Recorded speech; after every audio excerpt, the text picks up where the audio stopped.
Hey there, my friend. I truly appreciate you taking a moment out of your day to watch this video. If you decide to hit that subscribe button, it would honestly make my day a little brighter. But let's get right to it. That day, the rain didn't simply fall. It tore through the sky like glass shards, sharp and relentless. It didn't ease up. It didn't soften. In most homes, the storm might have been little more than ambiance. But at the Carter household, it felt heavier, more symbolic. It echoed the quiet unraveling already underway behind closed doors. From the outside, their house on Seattle's northern edge could have been pulled from a storybook. Cedar panels glowing under gray skies, elegant bay windows catching the light, a cozy porch hugging the front like a friendly arm. But inside, the atmosphere was different. Dense, charged. Not with yelling or chaos, but with a quiet, spreading rot. The kind that creeps in when eye contact is avoided and long silences say more than words ever could. Mason Carter wasn't a man of many words. He was steady, dependable, not flashy, but reliable to a fault. As operations director for a large logistics firm, he was detail-oriented and thrived on predictability. His world was neat, controlled. Ava, his wife, was his opposite in every way. She exuded color and spontaneity. Working as a freelance art director, her energy left trails, unfinished sketches, forgotten wine glasses, sudden bursts of travel plans. She was motion, emotion, once upon a time anyway. They'd met 8 years earlier at an art exhibit. Ava, barefoot in a crowd of pressed suits, stood out like lightning in a clear sky. Mason had found her both fascinating and amusing. She had called him a walking spreadsheet. He dubbed her a thunderstorm in heels. They were inseparable in weeks, married within a year. But by their 7th anniversary, the shine had dulled. Their love had started to crack like sun-warped film. The decay was subtle at first. Ava began checking her phone at odd moments. Not just during lulls in conversation, but in the middle of them. Always social, always connected, her behavior shifted just slightly. But Mason noticed. One quiet morning over a shared breakfast, he finally spoke up. "You haven't really been here lately," he said. She blinked, caught off guard. "I am here," she answered with a smile that didn't quite reach her eyes. He nodded, but something in him stayed uneasy. Then there was the Denver trip. "It's just a design conference," she told him with a breezy shrug, flipping her hair and avoiding his gaze. "Panels, some networking, mostly women." He remembered watching her pack, sleek dresses in dark tones, a red lace blouse he hadn't seen her wear in years, high heels she claimed she'd gotten rid of. He said nothing. She kissed him softly. "You trust me, right?" He forced a nod. "Of course." She was gone for 4 days. Her texts came in regularly, pictures of skyline views, artisan cocktails, a blurry photo of her and 2 women in front of a sculpture. When she returned, her scent was different, new, unfamiliar. The next day, while she was in the shower, Mason logged into her laptop to find a document he needed. A notification appeared instead, a reservation confirmation. The Hilton, downtown Denver, not the Sheraton as she'd claimed. He froze. Room 1412, 2 queen beds. He didn't confront her, not right away. He chose to observe instead. Suddenly, Ava was overflowing with affection. She brought home croissants from his favorite cafe, left sticky notes on the fridge with little hearts and inside jokes, wore lingerie out of the blue. But when he reached for her, she tensed. Her explanations became long-winded for the smallest errands. Her laughter sounded forced. Her eyes rarely joined in. 3 weeks later, she mentioned a weekend trip. A getaway with her best friend Tessa. A cabin in the woods. Odd, Mason thought. Tessa loathed the outdoors. That evening, Mason called. "Hey, Mason," Tessa answered, cheerful but cautious. "Just wanted to make sure you both got there okay?" A pause. "We haven't left yet," she said slowly. "Ava said she wasn't feeling well." Mason thanked her and hung up. He didn't say a word. That night, he slipped a GPS tracker into Ava's car. By dawn, he had her coordinates. Not a secluded cabin, a luxury hotel in Bellevue, room 916. He didn't storm in, didn't make a scene. He waited. He watched. At 7:43 a.m., she exited the hotel, holding hands with a man. Tall, tanned, no tie, crisp navy suit, the kind of man who looked like life had always said yes to him. Mason said nothing. He just started collecting proof. Photos, dates, patterns, hotel bookings. Ava, meanwhile, played the role of loving wife to perfection. They were intimate once. Mason paid close attention. She kissed him like she was trying to forget who she was. Then another Tuesday arrived, rain hammering the windows. Mason made dinner, set the table. Candles flickered. Ava walked in, startled. "What's this for?" "I've got someone new I want to talk about," he said, pouring her wine. She laughed nervously. "What, did you finally find a gym partner?" He looked her in the eye. Number taller guy, sharp dresser, likes boutique hotels, especially room 916. Her expression collapsed. "What are you saying?" she whispered. "I think you already know," he said softly. "Bellevue, red heels. That silk dress? You looked stunning, by the way." Her fork clattered onto the plate. He didn't yell, didn't raise his voice. "You have one shot," he said. "Tell me the truth." Her hands shook. Her mouth opened, but the words took time. Finally, she whispered, "It didn't mean anything. It was a mistake." He looked at her for a long, silent moment. "No," he replied, voice calm. "It was a choice, and now I'm making mine." He stood, walked out, and didn't turn around. He wasn't running away. He was starting over. For too long, Mason Carter had lived quietly.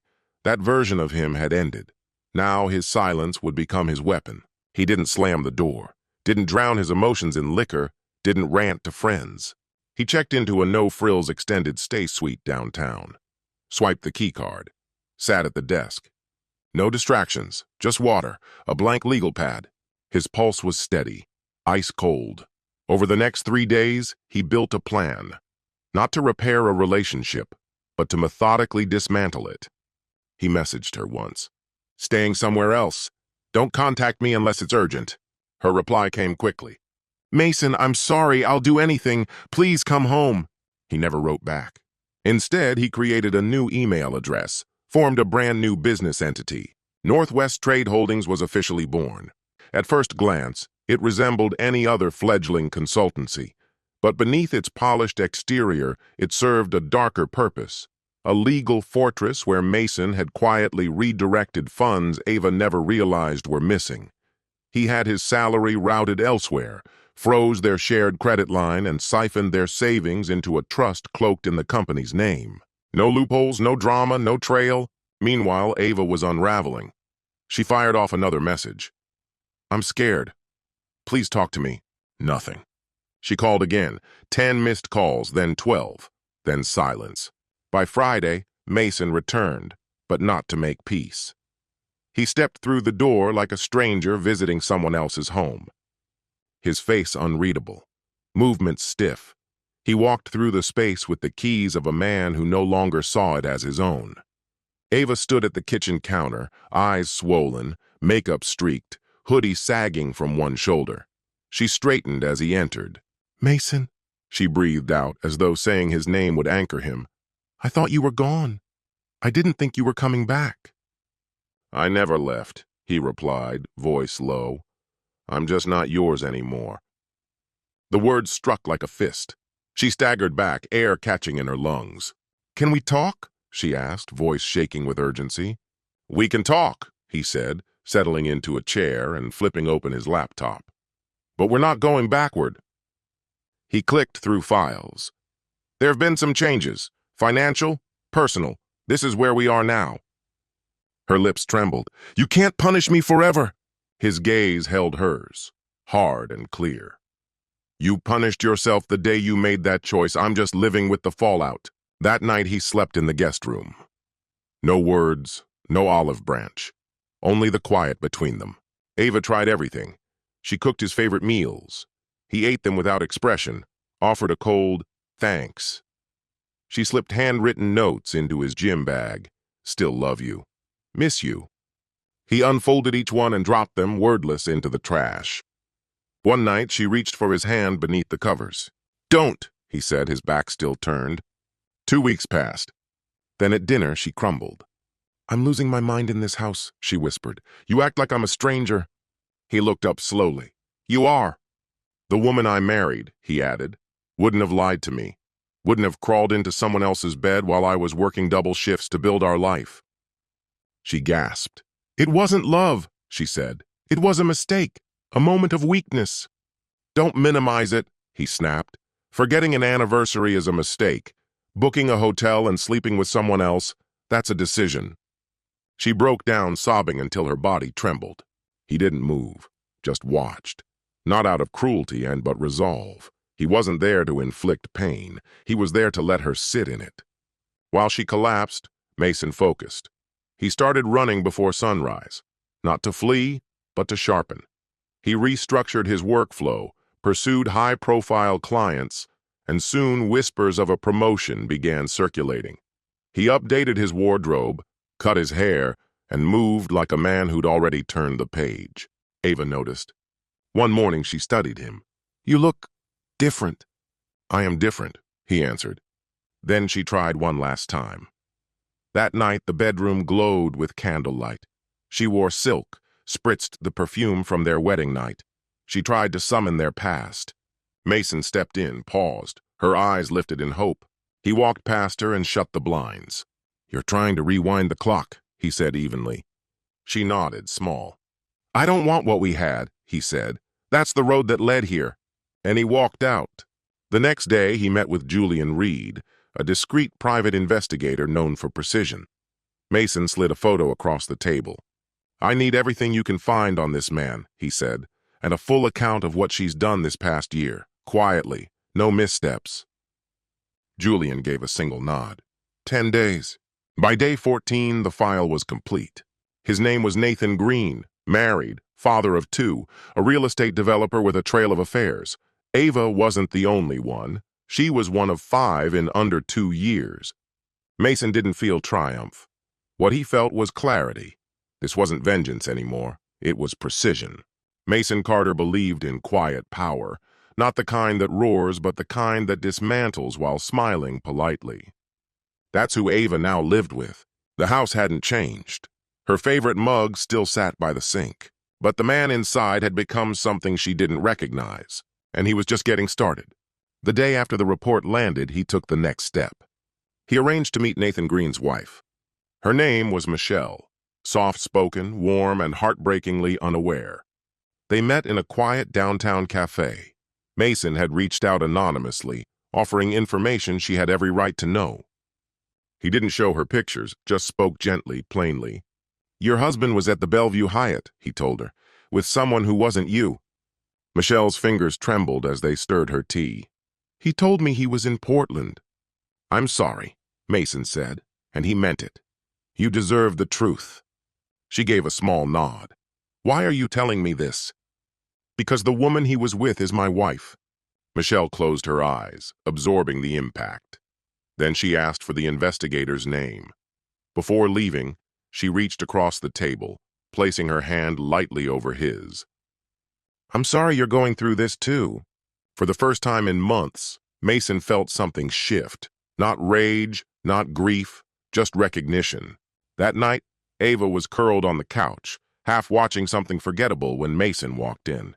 She muted the volume. You ignored my messages, she said. I was out. Where? He met her gaze. Do you really want to know?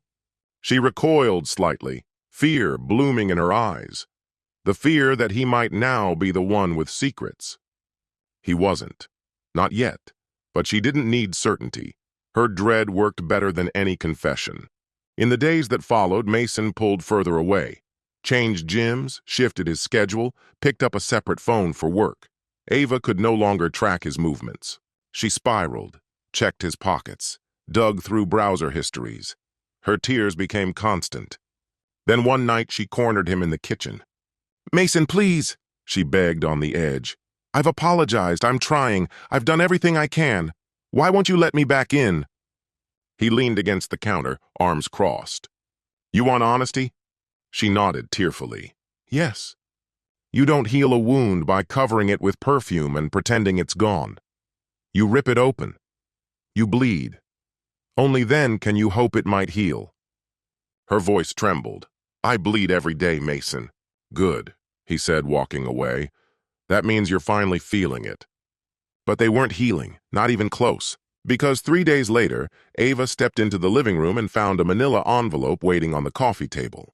No sender, no return address, just a plain envelope left at her door. Inside, printed images, her and Nathan captured in still frames.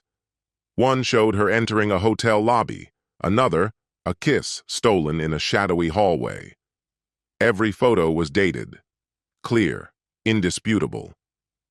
Her scream pierced the silence. Mason entered moments later, quietly, carrying a bottle of water. Where did these come from? She asked, her voice sharp with panic. He didn't respond. You've been watching me. I documented the truth, he said calmly. You tried to erase it. I brought it back. I told you, it only happened once. You told me a lot of things. She backed away, trembling. Is this your idea of revenge? Mason's expression didn't waver. Number, I just want you to see yourself clearly. That night, Ava packed a small suitcase. I need space. I'm going to my sister's for a while. Mason said nothing more than a nod. And as the door clicked shut behind her, he took his next step. He reached out to her clients, quietly, respectfully, informing them Ava would be unavailable for new work for the foreseeable future. This wasn't retaliation. It was silence. And in that silence, Ava would be forced to sit with the consequences, her shame, her regret, without the cushion of denial. 1 week passed, then 2. On the 15th day, she returned.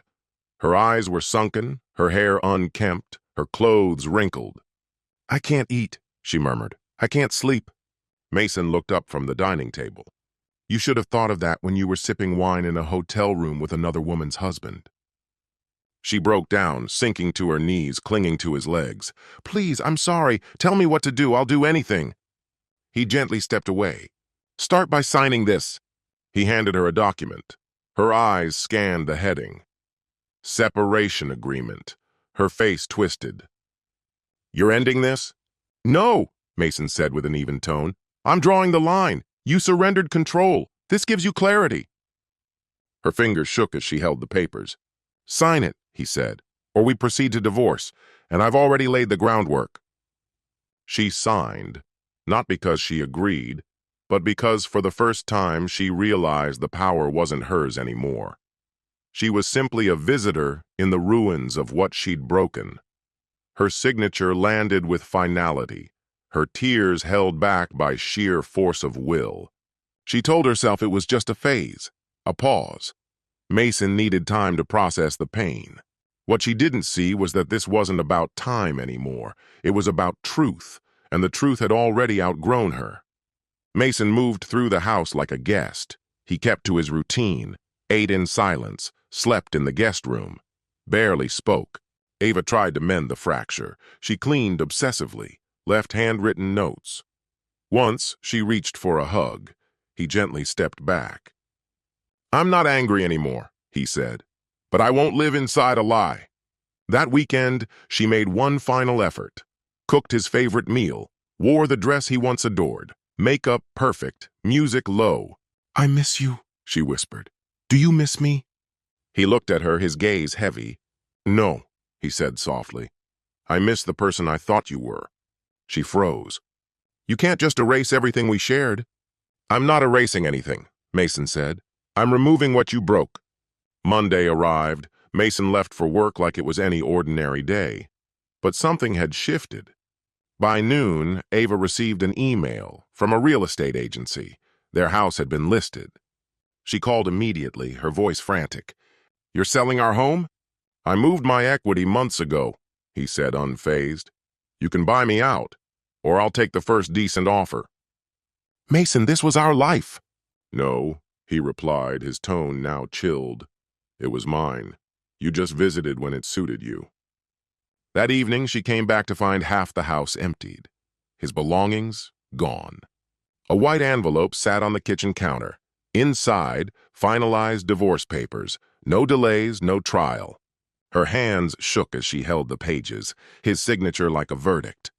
She tried calling. He didn't pick up. The next day, she waited in the lobby of his office building. He came down, composed in a navy suit, beard trimmed, eyes calm. She barely recognized him. "Why are you doing this?" she asked, voice quivering. "I gave you everything," he replied, "and you threw it away for a thrill. Now I'm building something new, with someone who values commitment." Her breath hitched. "There's someone else?" she asked softly. He didn't answer. He didn't have to. His silence said enough. His life had moved on. She was no longer part of it. 3 more weeks crawled by. Ava stayed in the house alone, each room a museum of memories. She left the curtains open, hoping just once to see him outside. He never came. Nights were the hardest. Cold sheets, a kitchen unused. Her phone remained silent. No calls, no texts. She tried returning to work, but the drive was gone. Clients slipped away.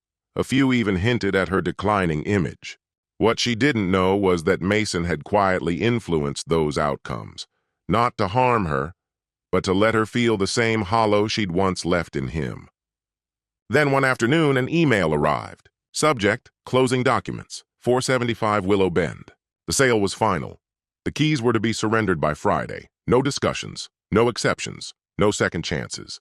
Strangers began packing up the home she had once so carefully curated. 2 days later, she searched for him. He wasn't hiding.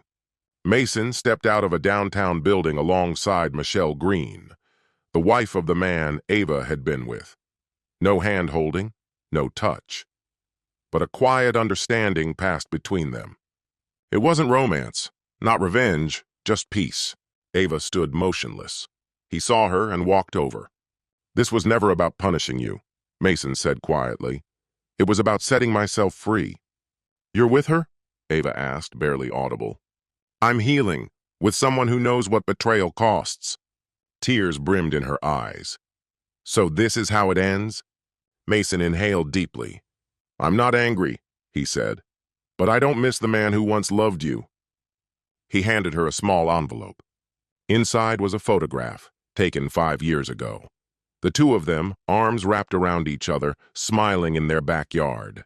A faint haze from the grill behind them. On the back he'd written, "Thank you for showing me what I truly deserve. Good luck." Then he turned and walked away, toward the life he had rebuilt from the ashes she left behind. Ava stood there, the sun warm on her skin, the city alive around her. But inside she was frozen. Now she understood. Losing everything didn't happen in one instant. It was slow, relentless, piece by piece until nothing remained. This is where the story ends. Share your thoughts below. And if this tale resonated with you, explore more stories on the channel. Until next time, dear friend.